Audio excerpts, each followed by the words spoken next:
Hello everyone, this is Namrata from Sunstar Global School, and today we will continue with the discussion part of chapter 4, that is air we breathe.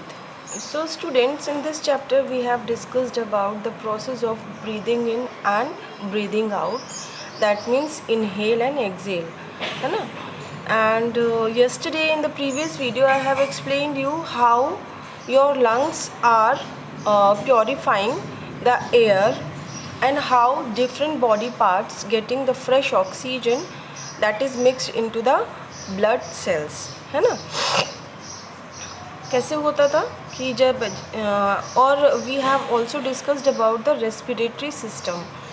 So in this part I have explained you that respiratory system includes your nose, larynx, pharynx, trachea, bronchioles, bronchi and lungs. है ना? ये दो चीज़ें हम लोग sorry ये जितने भी ऑर्गन्स के नाम मैंने बताया, they all together form the respiratory system. ठीक है. अभी निमोनिया का बहुत शिकायत आ रहा है just because of Covid infection. People are saying, and some medical experts are also suggested, that after taking antibiotic for corona, you have to avoid to be in cool air, है ना? आपको cool air के contact में रहने से बचना है. rather it is your cooler, AC और fan, है ना? तो क्यों बचना है?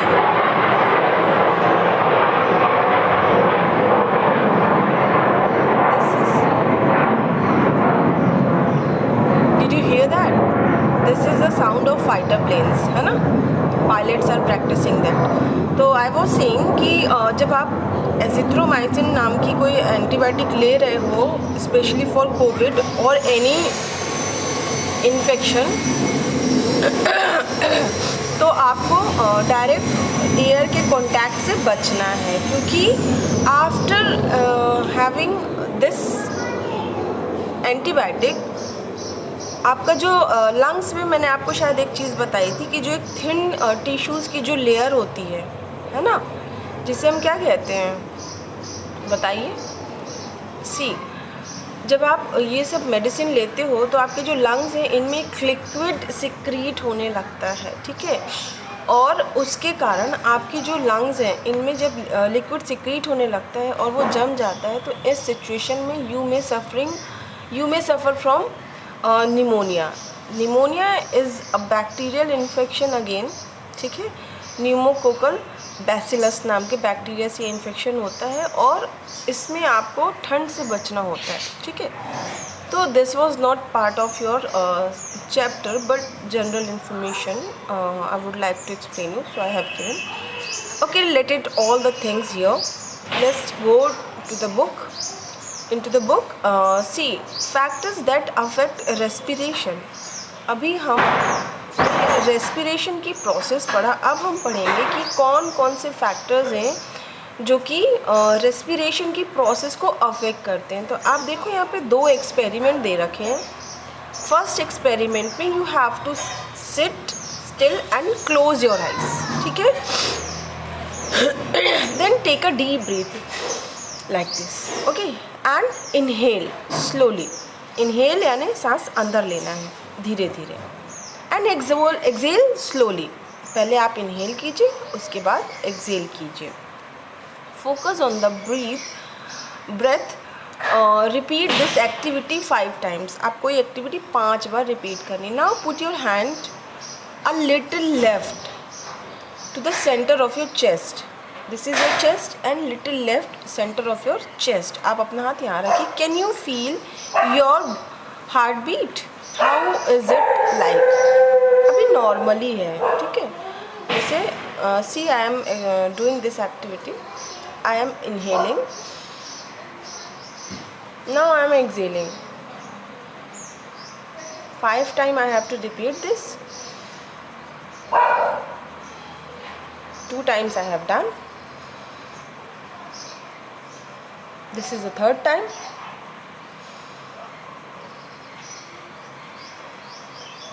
4th.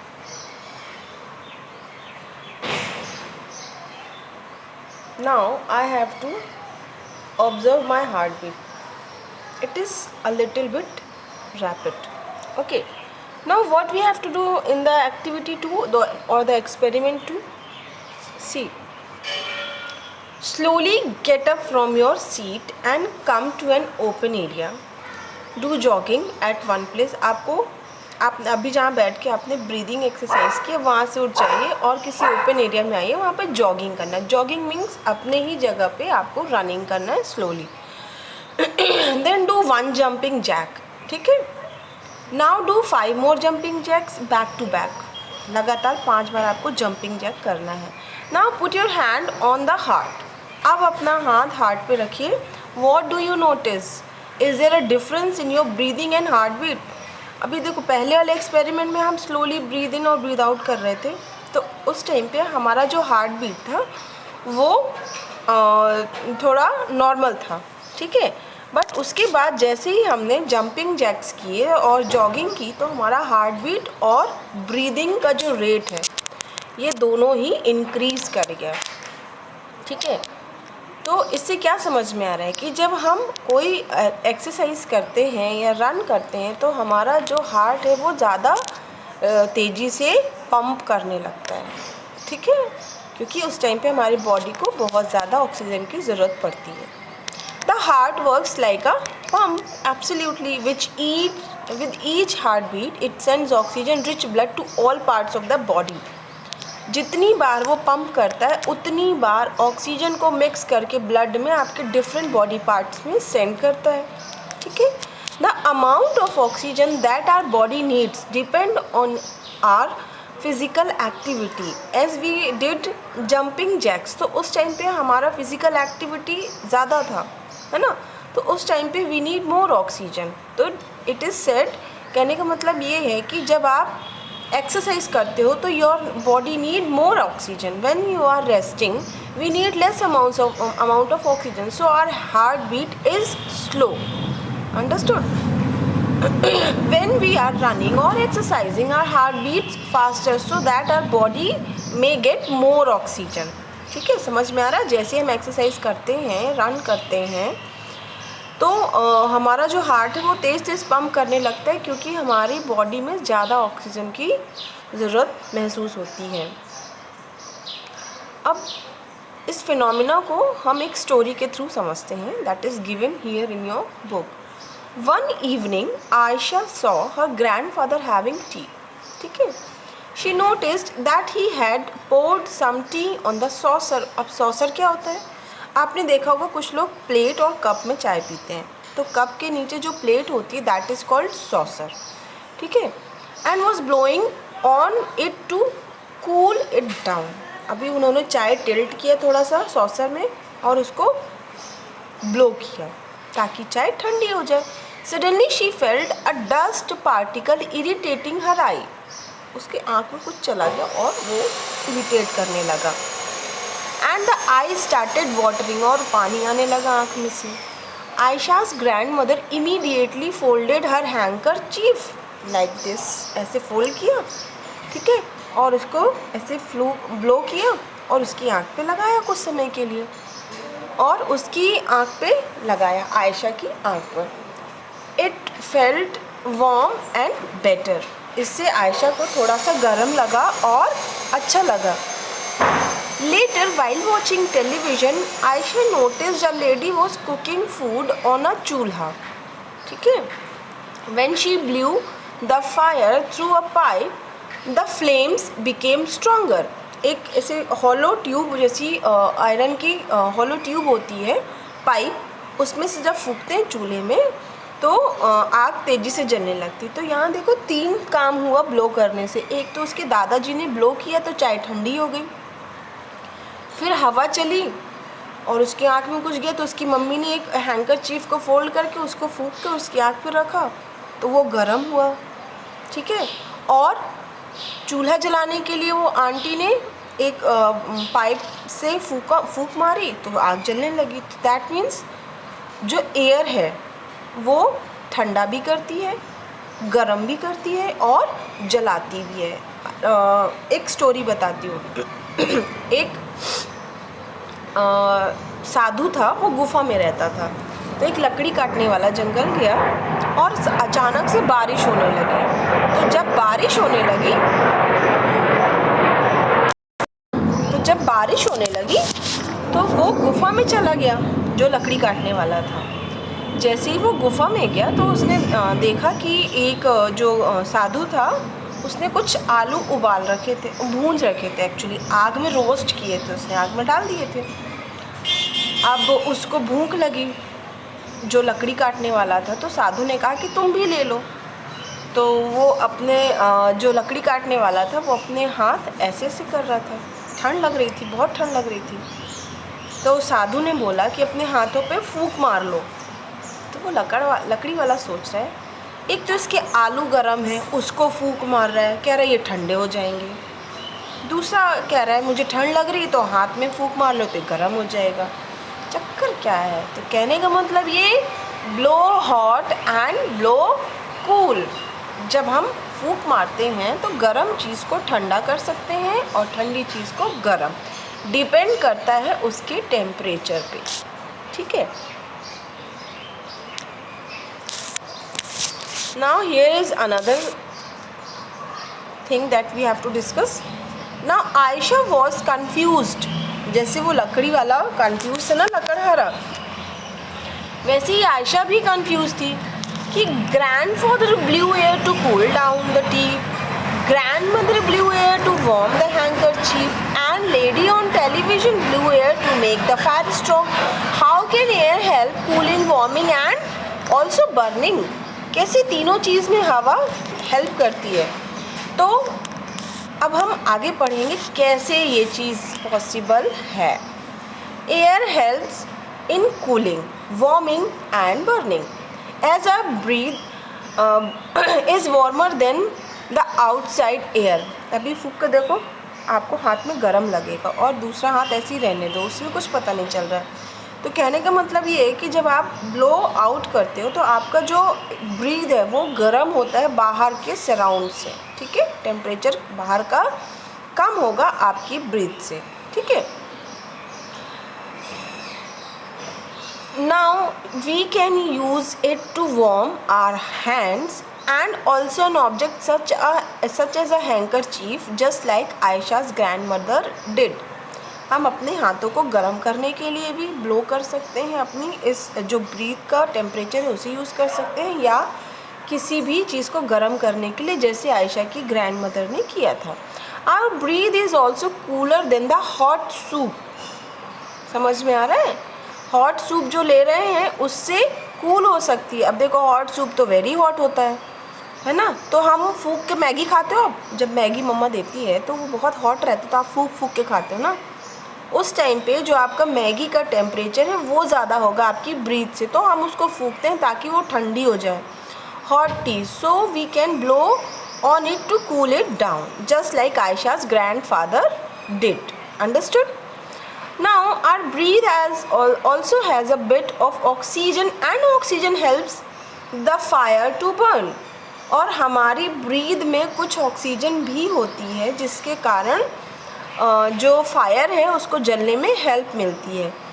So when the lady blew on the sparks of fire, she increased the oxygen supply and flames became stronger. जब उस लेडी ने आग में फूंक मारी तो उसकी फूंक में ऑक्सीजन थी जिसके कारण जो स्पार्क्स थे वो और तेज़ी से जलना शुरू हो गए और लपट तेज हो गई।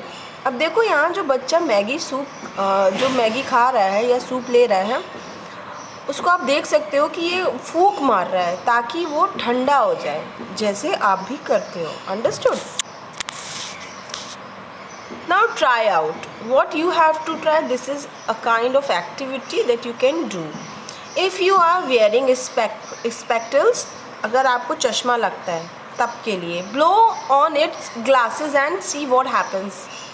अभी आप उसमें फूंक मारोगे, अब देखो क्या होगा। Blowing on any glass surface like a window or a mirror will have the same effect. अगर आपके पास स्पेक्ट्स नहीं है तो आप विंडो पे जो ग्लास लगा है उस पर आप फूंक मार सकते हो, है ना, या फिर जो मिरर है उस पर। उससे क्या होगा? करके देखना, ठीक है। Now this is the checkpoint. See, actually these checkpoints should be done by you, है ना? Why? Because as I have explained the chapter, everything I have explained. So now this is a kind of activity that you should do. If you did not get any answer, you can ask me. I will then tell you. Okay? And yes, you are free to ask me between 9 to 5 in the evening. Okay, don't call me after 5 o'clock in the evening. Try to call me before 5 in the evening. Okay. Now let's summarize the chapter, that what we have learned in this chapter. See, as the chapter's name was the air we breathe. ठीक है, तो जब हम air की बात कर रहे हैं तो एयर में डिफरेंट मिक्सचर ऑफ गैसेस होती है, ठीक है। फिर उसमें हम अपनी बॉडी के लिए बात कर रहे हैं तो definitely it includes our respiratory system. And if we talk about respiratory system, that means we are talking about nose, mouth, throat, voice box, wind pipe, lungs and bronchi. Understood? अब breathing में या respiration में दो process होती हैं, एक तो inhale होता है और एक एक्सहेल। तो if we talk about inhalation, breathe in oxygen that enters our lungs. जब हमने सांस लिया तो लंग्स के थ्रू जो एयर है वो हमारे लंग्स में जाएगी, ठीक है। और व्हेन वी आर एक्सहेलिंग तो हम पहले इनहेल वाला पार्ट कंप्लीट करते हैं। सपोज आई हैव इनहेल, ठीक है, मैंने सांस लिया तो मैंने ऑक्सीजन रिच जो एयर थी वो मैंने पुश किया अपने लंग्स में। ना हियर इनएक्टिव और रेस्टिंग स्टेट में need less oxygen, as I am sitting now तो I need less oxygen. But if I am in an active stage, है ना, और इफ़ आई एम रनिंग और if I am doing exercise, that means my body needs more oxygen. Understood? So this was about inhalation. Now what happens in exhalation? Exhalation में we breathe out carbon dioxide that comes out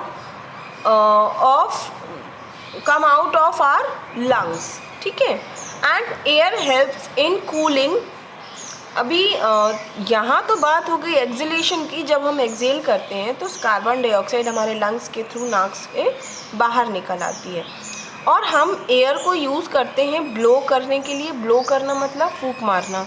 उस फूंक से या तो हम गर्म चीज़ें ठंडी कर सकते हैं, ठंडी चीज़ें गर्म कर सकते हैं, या आग जला सकते हैं। तो students, this was all about your chapter 4, ठीक है। Here are some multiple choice questions, so let's have a look upon it. Dash is not a part of respiratory system. इनमें से क्या है जो आपका रेस्पिरेटरी सिस्टम का पार्ट नहीं है? That is liver, because recently we have discuss that lungs, wind pipe and voice box, they all are included in respiratory system. So option number D is your correct, ठीक है। Now air travels through the windpipe into dash large tubes, the bronchi. अब बताइए कितनी tube होती हैं? अब तो tubes बोल रहे हैं तो 2 ट्यूब होती हैं, ठीक है। The amount of oxygen that our body needs depend on our, बताइए हमारी जो बॉडी में ऑक्सीजन की जो क्वांटिटी है वो किस पे डिपेंड करती है? That is all depend on our physical activity. Number 4, the dash have tiny air sacs where the exchange of oxygen and carbon dioxide takes place. बताइए क्या होते हैं? ब्रोंक्यूल्स होते हैं ना, छोटे छोटे से एयर सैक्स होते हैं जिसमें से जो ऑक्सीजन और कार्बन डाइऑक्साइड है वो टेक्स प्लेस होती है। Understood? Now let's have a look upon fill in the blanks. See, I will send you all these exercise in a PDF form so that you can copy it, ठीक है।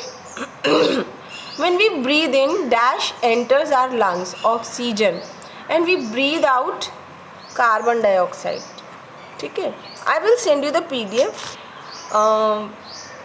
See this is very dangerous situation कि हम अपने आप को घर में save रखें, क्योंकि अभी सबसे ज़्यादा इन्फेक्टेड ऑर्गन आपकी बॉडी में लंग्स ही हैं, जिसके कारण लोगों को ब्रीदिंग प्रॉब्लम हो रही हैं और अभी तो ऑक्सीजन भी नहीं मिल रही. तो बेटा प्लीज़ अपना और अपने घर वालों का ध्यान रखिए, मम्मी पापा की बात मानिए, ठीक है. As you can see I am also not well and I am feeling problem while I am breathing in. Okay, so I hope this is not for you. You are healthy, you are safe, don't go anywhere, sit at home, read the book thoroughly and do revision work. If you have any problem you can contact me. Okay, till then stay safe, wash your hands regularly and be happy.